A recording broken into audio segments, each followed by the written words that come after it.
100년 전 조선의 말기 나라를 뒤흔든 대전쟁이 일어났다. 연종대왕이 즉위한 지 3년째 되던 해였다. 외적이 서북 변방을 침공했고 조정은 혼란에 빠졌다. 왕권은 흔들렸고 민심은 이미 궁을 떠난 지 오래였다.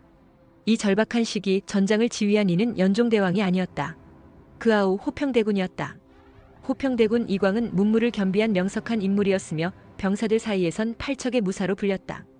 그는 전장을 돌며 앞장서 싸웠고 직접 창을 휘둘렀다. 칼끝에 피를 묻히는 것을 두려워하지 않는 동시에 백성에게는 온화하고 검소한 군자였다. 그런 그가 연종대왕보다 백성들의 입에 오르내리는 일이 많아지자 조정 안팎은 미묘한 긴장으로 뒤덮였다. 신하들은 감히 입 밖에 내지 못했지만 모두 알고 있었다. 진정 나라를 지킨 이는 누구인가? 옥좌위 왕인가? 흙속을 뚫고 나아간 장군인가? 연종대왕은 정통성을 지닌 군주였지만 능력은 평범했고 결단은 늦었다. 대신과 신하들의 말에 좌우되는 일이 잦았고 그 틈을 타 권력의 주변부는 서로의 목을 겨누고 있었다. 특히 왕은 점점 높아지는 동생의 명성에 불안을 느끼기 시작했다. 호평대군이 전장을 정리하고 수도로 돌아온 날 도성은 연회와 환호로 가득했다. 그러나 그 찬사는 연종대왕을 향하지 않았다. 백성들은 연신 그의 이름을 외쳤고 조정의 몇몇 대신들조차 대군을 향해 절을 하며 노골적인 충성을 드러냈다. 연종대왕은 그것이 무서웠다. 동생을 미워하지는 않았다. 그러나 그 눈빛에선 감당할 수 없는 그림자가 있었다. 왕위는 정통성으로 얻었지만 대군은 실력으로 민심을 얻었다. 그리고 왕은 알고 있었다. 민심이 무너지면 왕위는 모래 위 성처럼 무너진다는 것을. 왕은 밤마다 잠을 이루지 못했다. 보고 있던 병풍 뒤에서 풍산계라 불리는 비밀 주술 조직이 은밀히 불려오기 시작한 것도 그 무렵이었다. 풍산계는 오래전부터 왕실의 그늘에서 어둠의 주술을 다뤘다. 왕은 그들에게 명했다. 아우의 길을 끊어라. 그의 이름을 지워라. 호평대군은 연종대왕의 명에 따라 궁 밖의 별궁으로 거처를 옮기게 되었다. 표면적으로는 전쟁 후 안정을 위한 휴양이라는 명분이었지만 실상은 궁 밖으로 밀려나는 유배에 가까운 조치였다. 대군은 이를 알면서도 아무 말 없이 따랐다. 대신들과 백성들은 이상하다고 여겼으나 누구도 대놓고 의문을 제기하지 못했다. 그렇게 외진 별궁에 홀로 머물던 어느 날 밤 기이할 정도로 바람이 세차게 불었다. 별궁의 문들은 하나둘 바람에 흔들렸고 하인들은 모두 사소한 명령으로 미리 물러나 있었다. 오직 대군과 소수의 시종만이 그 안에 남아 있었다. 대군이 마시던 차에 은은하게 섞인 약재 향은 기분을 무디게 만들었고 그날따라 온몸이 무거웠다. 시종이 챙겨온 졸음 유도용 탕약이란 설명이 있었지만 그것은 빠르게 몸속을 잠식하는 이완제에 가까웠다. 대군이 깊은 잠에 빠진 시각 별궁 뒤편 어딘가에서 불씨 하나가 작게 피어올랐다. 그것은 의도된 화마였다. 불은 곧장 장지문을 타고 벽을 타고 천장을 향해 번졌다. 하인들이 대군이 아직 안에 있다는 사실을 알고도 이미 내통한 자들은 달아났고 남은 자들 역시 문이 잠긴 별궁 안으로 들어갈 수 없었다. 대군의 방은 안에서 걸쇠가 채워진 채 연기가 새어나왔고 불길은 방 전체를 삼켰다. 구조를 위한 종은 울리지 않았고 불을 끌 장정도 없었다. 누구도 불을 끄라는 명을 내리지 않았다. 연종대왕은 그날 아침 아무 말 없이 어의를 불렀고 이미 준비된 듯한 사망 기록을 낭독하게 했다. 호평대군은 병환 중 갑자기 기력을 다하여 승하였다. 유언에 따라 화장을 명하노라. 장례도 국상도 없었다. 왕은 아무 일 없다는 듯 다음날 조정회의에 참석했고 대신들은 침묵으로 따랐다. 대군의 이름은 궁에서 사라졌고 백성들 사이에서도 입조차 뗄 수 없었다. 대군을 언급한 자는 유배를 당했고 누군가는 홀연히 사라졌다. 그렇게 호평대군은 역사에서 지워졌다. 그러나 불길 속에서 완전히 사라지지 않은 것이 하나 있었다. 그가 품고 있었던 원한, 억울함, 피로 쌓은 전공, 그리고 누구에게도 말하지 못했던 꿈. 그것들이 불 속에 녹아들며 형체 없는 무언가로 남았다. 그 밤 이후 궁의 어딘가에서는 설명할 수 없는 기운이 떠돌기 시작했다.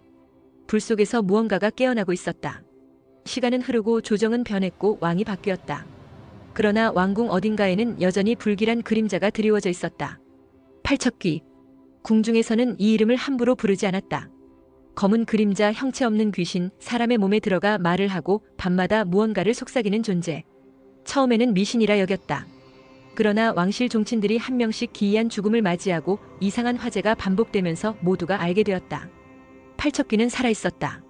그리고 그의 원한은 아직 끝나지 않았다. 어느 날 국내 깊은 비밀 창고에서 오래전 유실된 줄 알았던 광암문집 한 권이 발견되었다. 조심스럽게 펼쳐진 책의 표지에는 바래고 다른 글씨로 광암 최길상이라는 이름이 새겨져 있었고 그 옆엔 작게 붉은 인장이 찍혀 있었다. 최길상 대감은 100년 전 연종대왕과 호평대군의 전쟁을 직접 호종하며 기록을 남긴 유일한 문신이었다. 그의 문집은 역사서가 아닌 사실상 진실을 은폐하고 권력에 의해 왜곡된 조정의 어두운 그림자를 은유로 담은 금서에 가까운 것이었다. 이 문집은 오랫동안 궁 밖으로 유출되었다가 다시 궁으로 반입되었다고 전해졌지만 아무도 그 존재를 공식적으로 확인한 적이 없었다. 그런데 그 책은 사실 최길상의 고손자이자 현재 대비의 외당숙인 최원호 대감이 몰래 간직해 온 것이었다. 최 대감은 생전에 이 문집을 불경처럼 모셔왔고 누구에게도 보여준 적 없었다. 그러나 궁에 알 수 없는 흉흉한 기운이 감돌고 종친들이 하나둘 피를 흘리며 죽어나가는 지금 그는 결국 입을 열 수밖에 없었다. 문집을 펴든 왕 이정의 손끝이 떨렸다. 한쪽 귀퉁이에 조용한 붓글씨로 쓰인 문장이 눈에 들어왔다. 전장의 영웅은 이름이 없었고 그가 남긴 무공은 불에 지워졌다. 그러나 그의 혼은 살아있으니 뒷날 반드시 조우하게 되리라. 단정한 글씨체였으나 그 안에 담긴 뜻은 뼈를 시리게 만들었다. 그것은 단순한 시가 아니었다. 그것은 조선 왕실이 지은 이름 호평대군의 유령이 100년을 지나 다시 궁을 떠도는 것을 암시하는 예언이었다. 왕 이정은 그것을 읽고 곧바로 영의정 김봉인을 불렀다. 하지만 봉인은 말없이 미소를 지었다. 그리고 그날 밤 이화승을 불러 조용히 말했다. 왕족이라 해도 팔척귀는 모두를 해치지는 않아.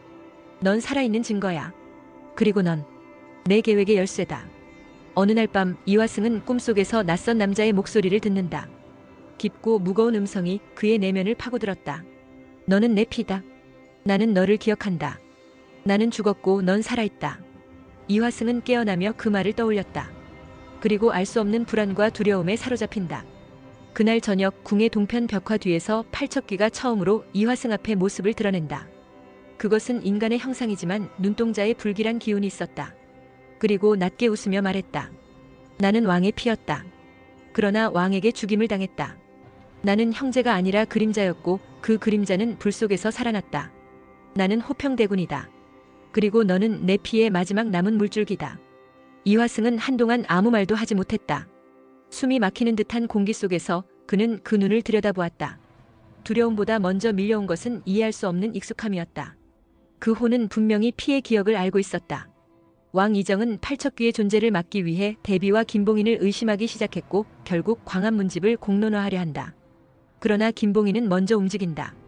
그 문집은 허구입니다. 고인의 유언을 왜곡해서는 안 됩니다. 그가 들고 온 것은 조작된 다른 문서들이었다. 그러나 이화승은 더 이상 침묵하지 않았다. 팔척귀와의 조우 이후 그는 진실을 감추는 것이 무슨 의미인지 알게 되었던 것이다. 그는 내 조상입니다. 그리고 나는 그가 왜 불 속에서 살아났는지 알고 있습니다. 왕실 회의장은 술렁였고 대비는 눈을 감았다. 그리고 저 멀리 궁의 안쪽 그림자 속에서 팔척귀는 다시 모습을 감췄다. 그러나 그 눈빛은 분명히 말하고 있었다. 나는 잊히지 않았다. 진실은 묻을 수 없다. 지금까지 시청해주셔서 감사드립니다. 이 이야기가 흥미로우셨다면 구독과 좋아요 부탁드립니다. 감사합니다. 안녕히.